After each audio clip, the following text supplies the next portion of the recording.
De tous les logiciels de montage vidéo que j'ai testés pour remplacer Filmora, j'ai retenu la version gratuite de DaVinci Resolve.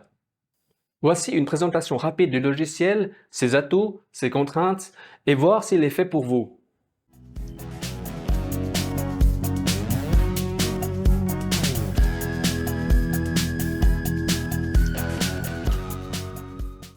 Bonjour à tous, bienvenue sur la chaîne, je suis Aitha.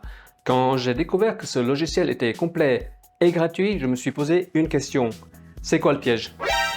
Et après l'avoir testé et fait des recherches, j'ai compris deux choses qui peuvent expliquer les qualités de ce logiciel et son coût de 0 francs. La première raison, l'éditeur australien Blackmagic Design est avant tout un fabricant de matériel électronique pour les professionnels du son et de l'image. Ils ont donc déjà une clientèle définie. La version gratuite de leur logiciel est une carte de visite de leur savoir-faire.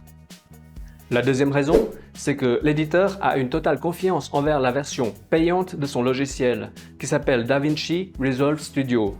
Cette version possède des outils et des fonctions très spécifiques, comme par exemple la possibilité de travailler à plusieurs sur un projet via un cloud.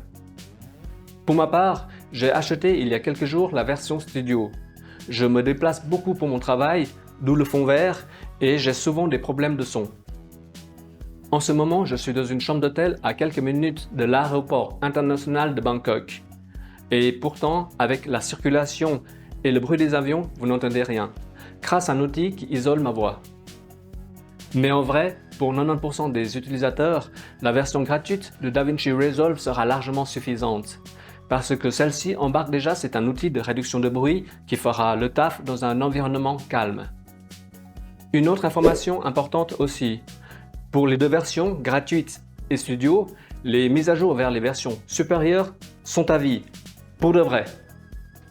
Pendant mes tests, j'ai échangé avec des utilisateurs via des forums et les gens qui utilisent la version gratuite depuis 5-6 ans, voire plus, n'ont jamais eu de problème, quelles que soient les mises à jour.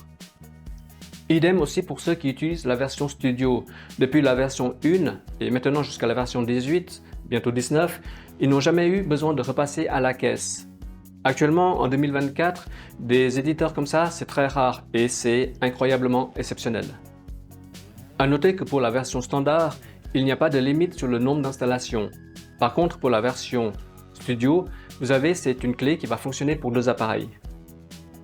Au début, j'ai trouvé les commandes très déroutantes parce que le logiciel est très complet et ne vous prend pas par la main. Mais maintenant que je m'y suis habitué, c'est génial. Par exemple, dans DaVinci Resolve, si vous voulez déplacer un objet, vous devez le faire dans la fenêtre de positionnement.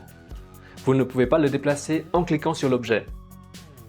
Si au début je n'ai pas aimé, cette méthode permet en réalité d'être très précis au pixel près. Et suivant ce que vous faites, c'est très important. Ce sont des petites choses qui peuvent vous surprendre au début, mais après une période d'apprentissage, on s'y habitue. C'est la même chose pour les effets. Vous en avez une cinquantaine de disponibles, mais rien de flashy.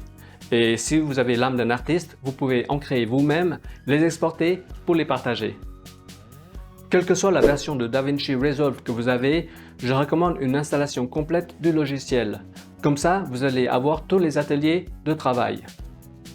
Dans Médias, c'est ici que vous allez placer votre matériel, vidéo, images, son, bruitage, et c'est aussi ici que vous allez pouvoir créer votre bibliothèque.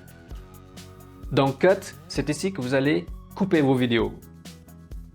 Ensuite, dans Montage, c'est là que vous allez travailler sur votre projet. Dans Fusion, c'est ici que vous allez créer des effets spéciaux. Dans Étalonnage, c'est là que vous allez pouvoir régler votre colorimétrie. Fairlight, c'est l'atelier pour le son. C'est ici que vous pouvez avoir les outils de mixage pour le son et la musique. Et enfin, exportation. C'est là que vous allez avoir tous les outils nécessaires pour exporter votre projet, format, résolution, etc. Mais dans la pratique, vous allez surtout utiliser trois ateliers: médias, montage et exportation. Pourquoi? Eh bien, dans Montage, vous allez déjà avoir, ce sont tous les outils de travail nécessaires pour réaliser votre projet, sans que cela soit trop poussé. Et ensuite, petit à petit, avec l'expérience et la confiance, vous allez commencer à explorer les autres ateliers. Et avec toutes les options disponibles, c'est Disneyland. Comme je l'ai dit, la version gratuite, la version standard de DaVinci Resolve va convenir à 90% des utilisateurs. Et pour 0 francs, c'est cadeau. Je ne vais pas vous prendre plus de temps. Mon but n'est pas de vous convaincre d'utiliser DaVinci Resolve ou de dire qu'un logiciel est meilleur qu'un autre, mais simplement de vous proposer la meilleure solution. Il existe des chaînes YouTube francophones et anglophones qui en parleront mieux que moi, mais si cela vous intéresse, je peux partager avec vous mes astuces une prochaine fois. Comme par exemple, comment bien paramétrer DaVinci Resolve et l'optimiser pour votre PC. Par exemple, sur mon PC portable, qui a déjà 6-7 ans, il tourne nickel. Dites-moi ça dans les commentaires. Voilà, c'est terminé. Si vous avez d'autres questions, n'hésitez pas à demander. En attendant, n'hésitez pas à vous abonner, à liker et partager ces vidéos. Cela me donne de la force et ça soutient la chaîne. Sur ce, je vous dis à bientôt et prenez soin de vous, c'est très important.